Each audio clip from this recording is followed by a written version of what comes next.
I had a client who came to me and said, man, I wish we met you a year ago because we just solved a 12-month problem in 12 minutes. Nader, founder of the culture branding company that helps $30 million plus organizations make decisions 56 times faster. What the top 1% of companies understand about brand and culture is that one is a consequence of the other. We do everything we do because we value X, Y, and Z, and we want people to experience A, B, and C. So it's just objective, yes or no. Does it fit? Yes, great, go. Nader, what do the top 1% of companies understand about brand and culture that everyone else completely misses? The main thing is what the top 1% of companies understand about brand and culture is that one is a consequence of the other.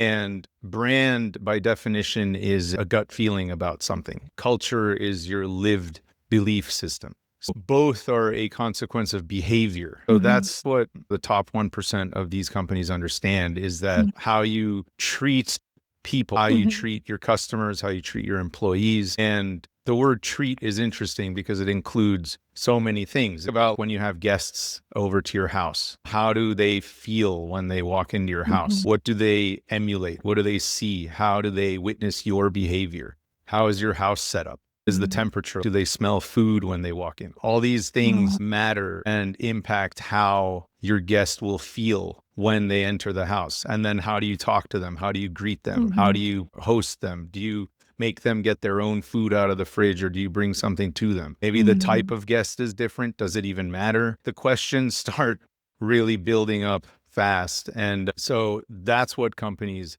who get it understand, is that every single touch point, every single detail reflects who you are as a culture, reflects your lived beliefs. So people start thinking, okay, Panida is a warm, compassionate woman. She makes me feel welcome. She makes me feel seen. So your culture is warm and compassionate, and your brand is welcome and seen. So all of these minor details, they all matter, from how you treat your employees to maybe even small things, whether you have a shared kitchen or something like that in your company. Branding is an emotional contract. So every single touch point, again, across the board, from the pens in your office to the lighting, to the temperature, to the doorway, to the way you're greeted, to the smells. You walk into an elementary school, it smells a certain way. You walk into a hospital, it smells another way. You walk into a Burger King, it smells another way. All the little nuances impact how people feel about you. And how people feel is literally your brand. You have a brand and a culture, whether you want one or not, because it's a consequence of how you behave. And the question becomes, is your culture and brand deliberate? Has it been designed? Has it been thought through? Or is it just a consequence of your erratic behavior? So you should really think these things through, and they're not small things, because external marketing efforts matter a lot more than internal culture. But I think everything kind of goes together, like you said. Communications and operations.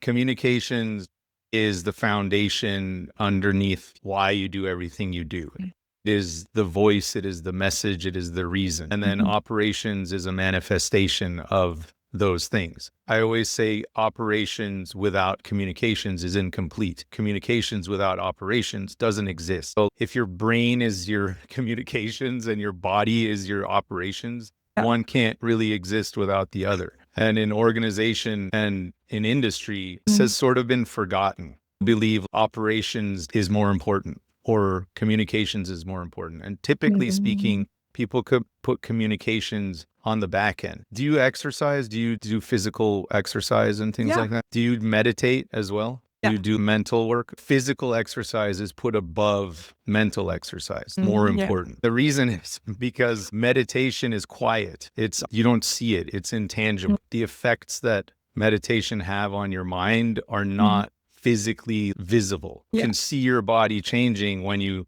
do physical exercise. You can feel your mind changing if you meditate long enough. If you practice meditation for 4 to 5 months, that's when you start noticing things are happening. And so it's the same thing in communications is meditation and operations is physical exercise. And people forget that they both need to happen together to create harmony. Definitely see the picture here because internal things, they take longer to manifest, but they really make a huge difference.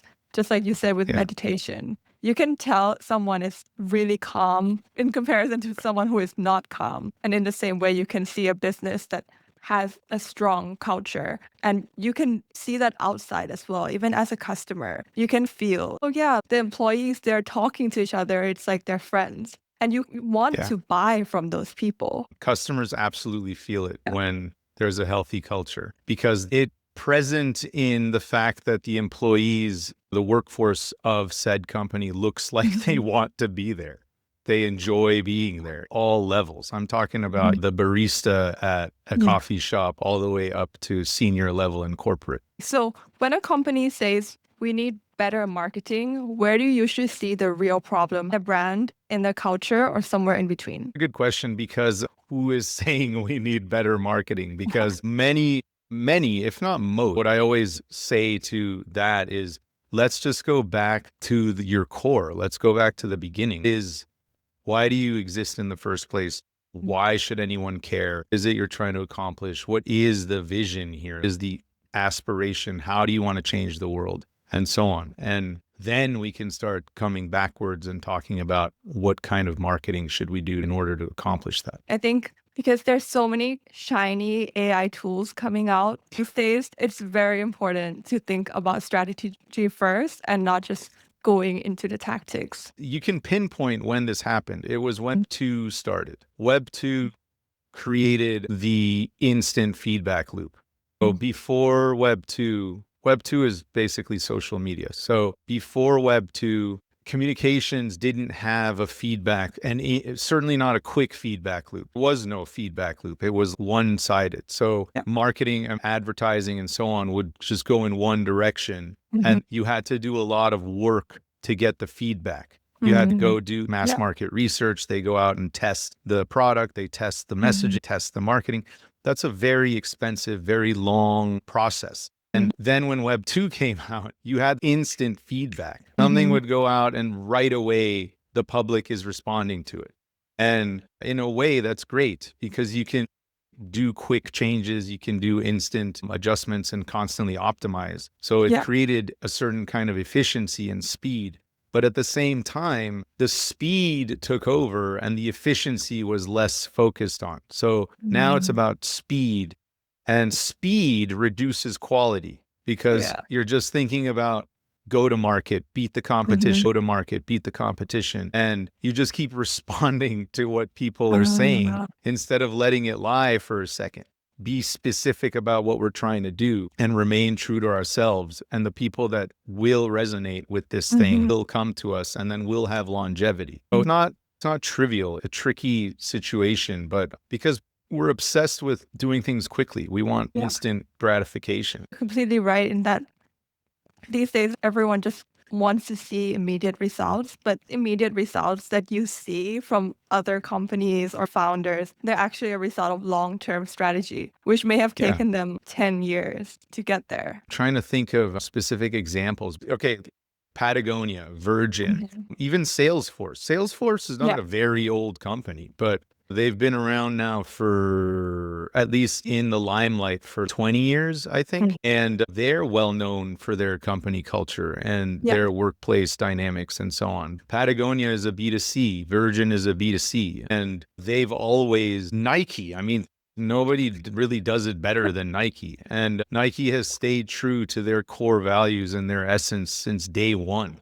And at the same time, though, I mean, Nike, all of these ones that I just mentioned are multinational corporations. They're not little companies. And so it's extremely challenging to uphold a certain kind of dynamic within the company walls because it's so big and they're dealing with internal intercultural communications and relations and multicultural communications and relations and so on. So, but according to data, according to studies and so on, they still do a pretty good job. One thing that no one is doing, at least I haven't been able to find anyone doing it, is optimizing the job application process. The job application process is very dehumanizing, down to the job description itself. When is the last time you read a job description that actually addresses how that job will impact your quality of life? Not recently. Maybe things have changed. What I mean, about? I would challenge you to go find one. Go to any job forum or go to any company that you admire and go to their careers page. I've never seen one. And it's really interesting because it's one of the highest touch points of an organization. You get thousands of applications every day, every week, every month, and there's no care put into that side of it. It's really interesting. And I know how complex it is. I know how difficult and challenging it is, and all the legal stuff that comes with it. I have so many HR colleagues and we have this conversation all the time, but that's true culture branding. You want to go real deep and ensure that every single possible touch point and interaction actually reflecting your values and human-centered. Yeah, so you've built a 16-week transformation system. What actually happens inside those 4 months that causes such a big shift? So the 16-week model, which is called the inside outside in model, is built on top of a design thinking mechanism. So which 5-step model, if you are familiar with design thinking, it starts with empathy. It's a human-centered problem-solving mechanism. So empathy, definition, ideation, prototype, and testing, and then you just iterate. So it's constant optimization through the lens of what's best for the humans involved in this problem. So in 16 weeks, we run phases, basically 4 phases: an evaluation, then strategy development, then design, then activation planning. So the reason that it's such a quick turnaround is because it's built on top of a design thinking model that allows for iterative and staggered development. So we're doing multiple things at the same time because we have different specialists and different experts working on different components and ensuring that each piece is feeding the next piece. So we're able to do very high volume without losing any quality in a short period of time. And I leveraged technology to speed up the process because it used to be 8 months and then it was 6 months. And then I knocked it down. I was able to just optimize it even more. I think it was 18 months ago. We knocked it down to 4 months, and that's where it's going to stay. Less than 4 months, that's where it found the threshold. That's where the qualities start to drop. Beyond 16 weeks is optimal for companies with less than 800 to 1,000 employees. Once you start hitting 800 plus employees, then the evaluation phase needs to be more robust because we interview a lot of people. We do qualitative studies. We do observational studies. For example, if a company has multi-locations, if you're 12 locations or whatever, we want to be able to at least observe what's going on in those locations and how they're similar or different. So that all scheduling, its part is just getting somewhere and then making sure we can meet with people and scheduling interviews and all that stuff takes long. So when there's a lot of ground to cover, it just adds to the timeline, but only in the beginning. The back end pretty much stays the same. I see. So you mentioned companies making decisions 56 times faster after this process. What changes internally that makes this possible? Consequence of the Culture Brand program. What makes the program unique is it's rooted in a dual strategy model. The reason I call it a dual strategy is because traditionally speaking, you have sales, marketing, branding, even leadership focused on the customer experience. You touched on this in the beginning. And then you have HR, change management, coaching, and so on, focused on the employee experience. And these two sides never really talk. So you have these two siloed experiences happen, which is why you have the disconnect between the employee and the employer and the employee and the customer and what you say versus what you do and so on. So the dual strategy model is designing the customer brand and the employer brand at the same time. So there's a definitive bridge between the two sides, and there are components that are the same, and then there are components that are different. So a quick example is the vision statement. Everyone can get behind a vision statement. So there's one vision statement. That's your change the world statement.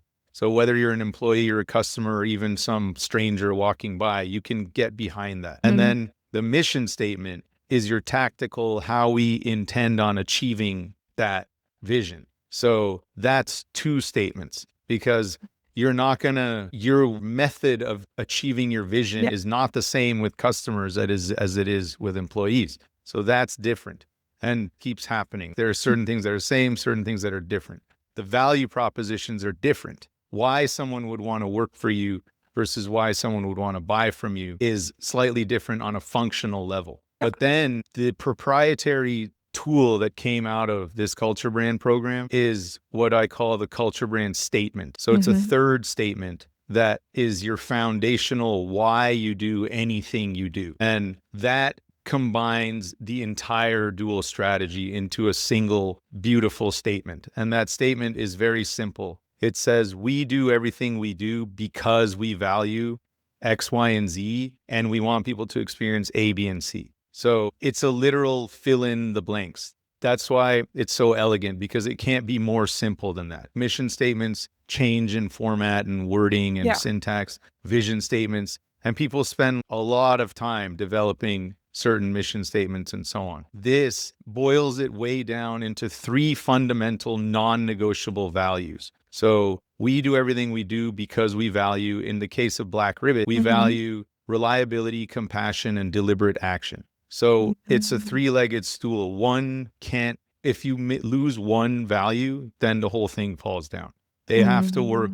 You have to honor all three values in order to elicit the response that you want. And the response that you want, we want people to experience, is your brand essence. It's your brand. It's the thing you want people to feel when they interact with you. So the rule becomes, if you always honor these three pillars, then you will always elicit that response. So your brand will always be felt and your values will always be lived. So hence your culture brand statement. That also becomes your decision-making litmus test. So that has become, and we built a tool using AI around this statement that essentially filters any decision, big or small. It could be kind of pens do we want in the office, all the way to what are our hiring and firing policies or our policies or whatever. And the AI tool doubles as an unconscious adoption technique. So people are learning while they're using it because it's so easy to use. And it's not complicated at all. You just fill in the blanks. You say, this is my idea. And then it filters it through the tool. And then it tells you through a color code if it aligns or it doesn't align. And if it does align, great. If it doesn't, what can you do? What can you change to make it align? And so you can either use that, but it will make your decision. It'll help you make those decisions. And then as you're doing that, it also teaches you how to think about your brand and how to think about your culture. So that's why it speeds decision making, because it removes subjectivity and emotion from the conversation. So it's just objective, yes or no. Does it fit? Yes, great, go. Does it not fit? Nope. Okay, so what can we do to make it fit? Okay, now it fits, go. And then the only thing left is when, how much, and how. The why is out the window. You don't have to worry about that. And I had a client who came to me and said, man, I wish we met you a year ago because we just solved a 12-month problem in 12 minutes. And I was like, well, now you're going to save years just from this one simple thing, because now you can just make decisions quickly. And the coolest thing is watching clients start speaking and thinking through this lens without even using the tool, because now they understand it. They've embodied how to live it. So that's how it's through that tool. So you mostly work with larger companies. So would you say if someone listening to this has just starting their business today, you would also say just start with the culture brand statement as well? I absolutely would. And worked with startups. The higher ICP is our target. It's definitely our target. It's where we witness the greatest transformations and the biggest impact. But it doesn't deny the fact that this program works even for individuals. If you're an independent, you can still develop a culture brand strategy. There is no reason you shouldn't be able to. And the way we do it with startups For example, founders who don't even have a business yet, they have an idea. They don't actually have any operations or anything like that. Even from that perspective, so effective to create a culture brand program off the bat because it creates a foundation for your scale and for your growth. And through another tool that we use called a culture MRI, you can start projecting the sentiments that you want your workforce to even have while working for you because you've developed your culture brand statement and your culture brand program. And a lot of people will come back to me and say, well, what if you don't have a product? If you don't even have product market fit, you don't know what you're going to sell.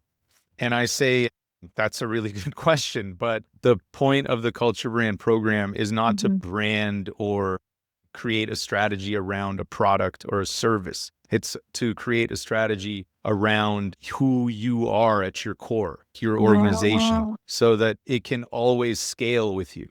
Whether you want to add a new product or take away a new product or add a service or take away a service, it doesn't matter because this is your core foundational reason for being. You and I are individuals. We have our own core values and so on, but we might change businesses every 5 years. We might go work somewhere new every 3 years or whatever. We're still us being carried through our work. So you're still manifesting your own values, and the way that you work and your work ethic, compassion and warmth and so on comes into her work no matter where she goes. It will always be there.